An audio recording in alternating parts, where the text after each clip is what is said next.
Hello guys and welcome to Freeshiksha. Today we are going to start a new topic which is of quadratic equations. This topic is important from the point of view of any entrance exam, whether it's a B school's entrance exam, your CAT, GMAT, etc., or it's your JEE exam. It's also important from your school exams point of view as well. So let's start this topic by understanding the very basics of quadratic equation and finding out the roots. So what is a quadratic equation? A second degree polynomial in x. This x is just a sample, it could be y as well. By x, what we mean is a variable. So a second degree polynomial of a variable equated to 0 is called a quadratic equation. For example, this is a standard quadratic equation, ax squared plus bx plus c, where your b could be 0 and your equation will look something like this, ax squared plus c.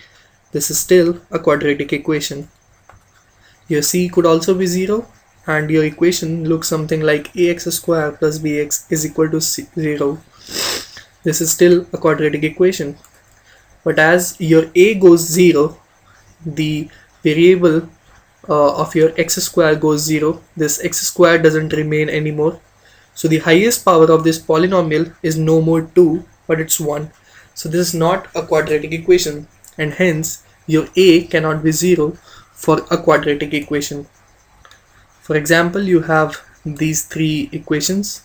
These are all example of quadratic equations. Let's see what do you mean by the roots of a quadratic equation. So the values of x that satisfy a quadratic equation are called the roots of a quadratic equation. For example, in this particular equation, if I put x is equal to 3, what I get is equal to 0. So by putting x is equal to 3, I'm equating it to equal to 0. So x is equal to 3 satisfy this particular equation. And similarly, x is equal to 2 also satisfy this particular equation, because by putting 2 in this equation, I get a 0. So what we say is that since 2 and 3 satisfy the above equation, 2 and 3 are the roots of this equation, x square minus 5x plus 6. Now how do you find these roots? So there are two ways by which we can find the roots of a quadratic equation. First is by factorization and second is using formula. Let's look at the factorization first. If a quadratic equation ax square plus bx plus c is equal to 0 can be written in the form x minus alpha x minus beta equals 0. What we are doing here is we are factorizing this particular equation ax square plus bx plus c in this kind of form. If you are able to do that, then your alpha and beta are the roots of this equation. Now how do you factorize and come up with the x minus alpha x minus beta kind of equation is what we are going to learn in a while by taking an example. So let's see this particular equation, x square minus 5x plus 6 equals 0. If I compare it with my standard equation, I have a equal to 1 for this particular equation, b equal to minus 5 and c equal to 6. Now your steps for leading to x minus alpha x minus beta kind of form. So what we have to do is write this b as the sum of two quantities whose product is equal to AC. This is the first and slightly tricky part, the rest is very simple. So what you have to do is split your b, which is minus 5 in our case, as the sum of two quantities whose product is equal to AC. What is your AC here? Your AC is 6, 1 cross 6 is equal to 6, and your b is minus 5. So what we have to do is write 6 as a product of two quantities and write b, which is minus 5, as the sum of the same two quantities. Now what could be these two quantities? Since the product is a positive number, so either the both quantities will be positive or both quantities will be negative. If both are positive, then summation of the two cannot be negative, which we want to happen in this particular case since your b is minus 5.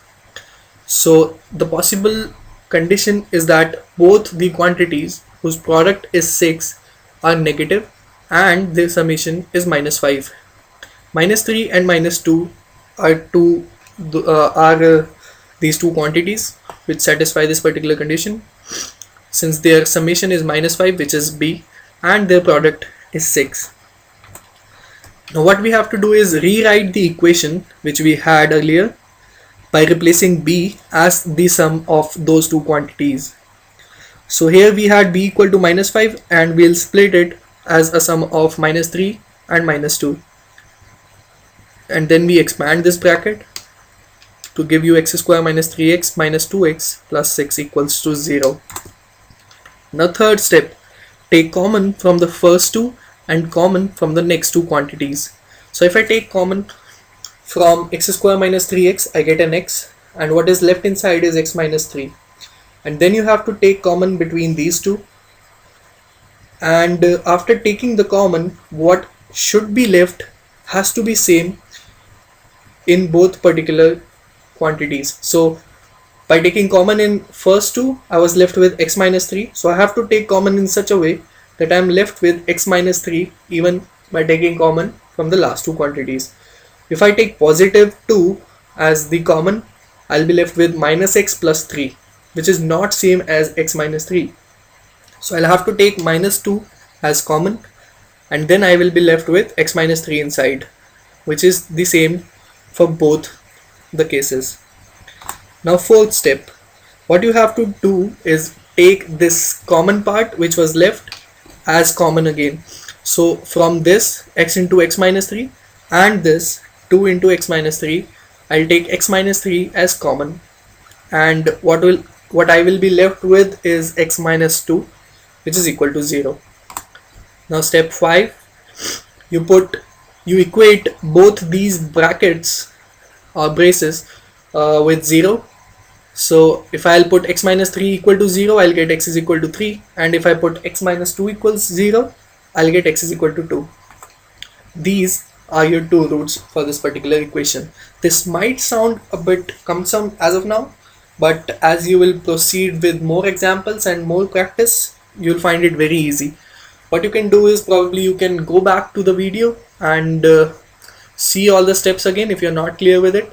You can comment below the video as well on YouTube, or post it on our site if you're not clear or you have any questions in your mind. Now the second way of finding out the roots of equation is very simple. You just have to apply a formula which is given by minus b plus minus under root b square minus 4ac upon 2a.